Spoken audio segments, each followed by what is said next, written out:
Samsung is not the only one with a foldable phone ready to hit the market. We've got Huawei showing up with the Mate X here at MWC, and we caught a glimpse of the device here. We haven't had full hands-on time with it. In fact, we weren't even allowed to touch it.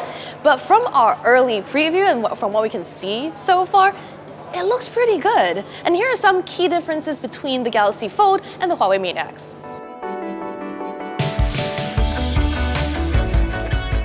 First of all, the screen just seems bigger. The main display is a 6.6-inch 19.5 by 9 aspect ratio panel, and on the back is a 6.38-inch panel. Unfolded, the Mate X comes up to about 8 inches, which is pretty much the same size as a small tablet like the iPad mini. On the other hand, the Galaxy Fold opens up to just 7.5 inches or so. Both devices are also impressively thin. When unfolded, the Mate X comes in at an impressive, again, 5.4 millimeters, whereas for the Galaxy Fold, that number is 6.9 millimeters. Now, Huawei's device also appears to have a little grip-like bar on the side of the screen, depending on whether you're holding it upside down or not, is on the left or on the right. It seems to house components like a triple camera system, as well as on the top or bottom edge, there is a USB-C edge, which we presume is to be used for charging. Huawei didn't tell us a lot about the device. Safe to say there is a dual battery setup that we are guessing adds up to 4,500 milliamp hour. Huawei wouldn't say exactly whether that is two batteries that add up to 45 milliamp hours or that each battery is that size. But given that the Galaxy Fold comes in at 4,380 milliamp hours total, let's guess or say for now that that's the total size on the phone. The good news is Huawei has upgraded its fast charge technology here, promising to get us up to 80% juice on this 4,500 milliamp hour power cell in just 30 minutes of charging, which is pretty impressive. At the center of the Mate X's design is what Huawei is calling its Falcon Wing hinge.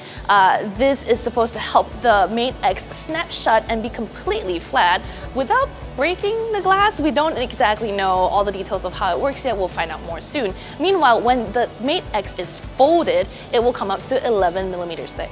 Like the Galaxy Fold, the Huawei Mate X also features a fingerprint scanner embedded into the power button that's along the side of the device, instead of in-screen like the S10 Plus or the Mate 20 Pro.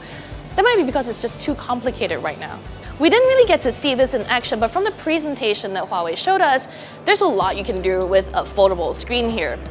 First of all, obviously, there's much more room for multitasking, and here you can run up to 2 apps side by side simultaneously.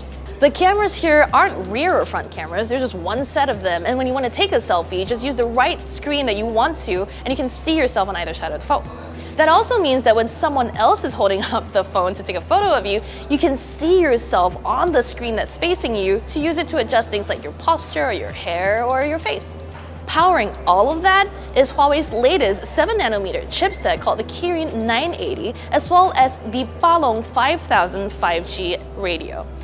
There's also a quad antenna array here on the phone, and together with the Balong 5000, Huawei claims it can achieve twice the speed of the Snapdragon X50, which is a total of 4.6 gigabit per second over Qualcomm's 2.3.